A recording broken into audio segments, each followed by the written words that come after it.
सोचिए, अगर सुबह ऑफिस जाने के लिए आपको ट्रैफिक में फंसना ही ना पड़े, अगर आपकी कार सड़क से सीधे आसमान में उड़ जाए और शहर की भीड़ आपके नीचे रह जाए। नमस्कार, अनोखी सोच में आपका स्वागत है। आज हम बात करेंगे फ्लाइंग कार्स के भविष्य की। क्या यह सिर्फ फिल्मों का सपना है या सच में हमारी आने वाली हकीकत? फ्लाइंग कार्स का विचार नया नहीं है। 1940 के दशक से लोग उड़ने वाली कार बनाने की कोशिश कर रहे हैं, लेकिन हर बार तकनीक, सुरक्षा और लागत सबसे बड़ी बाधा बनती रही है। अब फर्क क्या है? आज हमारे पास आर्टिफिशियल इंटेलिजेंस है, इलेक्ट्रिक प्रोपल्शन है, ऑटोनोमस नेविगेशन है, यानी वे तकनीकें जो पहले अलग अलग थीं, अब एक साथ काम कर रही हैं। आज की फ्लाइंग कार्स असल में ईवीटोल कहलाती हैं, electric vertical take off and landing vehicles. मतलब ये हेलीकॉप्टर की तरह सीधा ऊपर उठ सकती है और फिर हवाई जहाज की तरह आगे बढ़ सकती है। कई बड़ी कंपनियां इस दौड़ में शामिल हैं। Joby Aviation, Archer Aviation, Volocopter, Aurora flight sciences, ये कंपनियां दावा करती हैं कि अगले कुछ वर्षों में शहरों के ऊपर एयर टैक्सी सर्विस शुरू हो सकती है। लेकिन सवाल ये है, क्या यह आम लोगों के लिए होगी या सिर्फ अमीरों के लिए? पहला बड़ा मुद्दा है सुरक्षा। हवा में वाहन चलाना सड़क की तुलना में कहीं अधिक जटिल है। एक छोटी सी गलती बड़ा हादसा बन सकती है।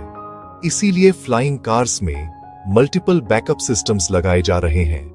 Battery redundancy, auto stabilisation, emergency landing algorithms. दूसरा मुद्दा है एयर ट्रैफिक कंट्रोल। अगर हजारों फ्लाइंग कार्स एक साथ उड़ने लगे तो आसमान भी ट्रैफिक से भर सकता है। इसीलिए एआई आधारित अर्बन एयर मोबिलिटी सिस्टम्स विकसित किए जा रहे हैं, जो हर उड़ान को ट्रैक और नियंत्रित करेंगे।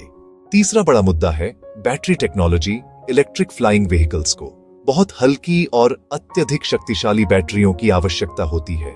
अभी की लिथियम बैटरीज सीमित दूरी ही प्रदान कर पाती हैं, लेकिन सॉलिड स्टेट बैटरीज और हाइड्रोजन फ्यूल सिस्टम्स पर काम चल रहा है। अगर ये सफल होते हैं तो फ्लाइंग कार्स की रेंज कई गुना बढ़ सकती है।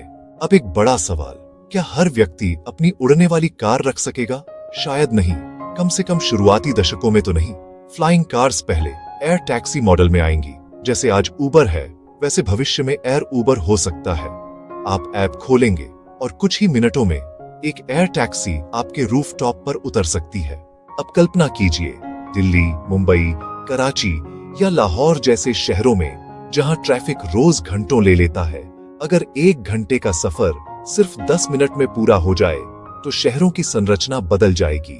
लोग दूर रहकर भी काम पर आ सकेंगे, रियल एस्टेट का दबाव कम हो सकता है और नई तरह के स्काईपोर्ट्स विकसित होंगे। लेकिन हर तकनीक के साथ चुनौतियां भी आती है। Noise pollution, privacy concerns, cyber security risks. अगर कोई फ्लाइंग कार हैक हो जाए तो परिणाम बेहद गंभीर हो सकते हैं। इसीलिए भविष्य की फ्लाइंग कार्स में मिलिट्री ग्रेड एन्क्रिप्शन सिस्टम्स लगाए जा रहे हैं। अब बात करते हैं लागत की। शुरुआती फ्लाइंग कार्स की कीमत करोड़ों में हो सकती है, लेकिन इतिहास हमें बताता है हर नई तकनीक शुरुआत में महंगी होती है, फिर धीरे धीरे सस्ती होती जाती है। कभी मोबाइल फोन सिर्फ अमीरों के पास होते थे, आज हर हाथ में है। शायद फ्लाइंग कार्स के साथ भी ऐसा ही हो। अब एक और रोचक पहलू, क्या यह पर्यावरण के लिए बेहतर होंगी? अगर ये पूरी तरह इलेक्ट्रिक हो तो प्रदूषण कम कर सकती है, लेकिन अगर बिजली कोयले से बन रही हो तो लाभ सीमित रह जाएगा। इसलिए फ्लाइंग कार्स का भविष्य रिन्यूएबल एनर्जी से भी जुड़ा है। सोलर ग्रिड्स, विंड फार्म्स और क्लीन चार्जिंग इंफ्रास्ट्रक्चर। अब थोड़ा आगे सोचते हैं, क्या 2050 तक हर शहर के ऊपर एक नया आसमानी हाईवे होगा? क्या बच्चों के लिए उड़ना सामान्य बात बन जाएगा, या यह तकनीक सिर्फ कुछ विशेष क्षेत्रों तक ही सीमित रहेगी? एक्सपर्ट्स का मानना है कि 2030 तक कुछ शहरों में एयर टैक्सी सर्विसेज शुरू हो सकती है, लेकिन पूरी तरह व्यक्तिगत फ्लाइंग कार कल्चर शायद 2040 या उसके बाद ही संभव होगा। और हो सकता है फ्लाइंग कार्स का भविष्य वैसा न हो जैसा हम आज कल्पना कर रहे हैं। शायद यह कार नहीं, बल्कि छोटे ऑटोनोमस ड्रोन जैसे व्हीकल्स हों, जो बिना पायलट के एआई द्वारा संचालित हों। अब सबसे गहरी बात, फ्लाइंग कार्स सिर्फ मशीन नहीं है, वे हमारी मोबिलिटी की सोच को बदल देंगी। जैसे रेल ने दूरी बदली, जैसे हवाई जहाज ने समय बदला, वैसे फ्लाइंग कार्स शहरों की संरचना बदल सकती है।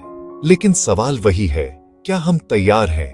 तकनीक से पहले नियम, कानून और नैतिकता को विकसित होना होगा, क्योंकि आसमान में आजादी जिम्मेदारी भी मांगती है। हो सकता है अगली पीढ़ी हमारी सड़क वाली दुनिया को पुरानी तकनीक समझे, और जब वे ऊपर उड़ते हुए नीचे जाम में फंसी कारों को देखे तो उन्हें यह अजीब लगे। लेकिन आज हम उस मोड़ पर खड़े हैं जहां सपना और विज्ञान धीरे धीरे एक हो रहे हैं। फ्लाइंग कार्स का भविष्य सिर्फ एक सवाल नहीं है, ये परिवर्तन की आहट है। सोचिए, समझते रहिए और आने वाले कल की दिशा को पहचानते रहिए, क्योंकि भविष्य अचानक नहीं आता, वह धीरे धीरे उड़ते हुए आता है।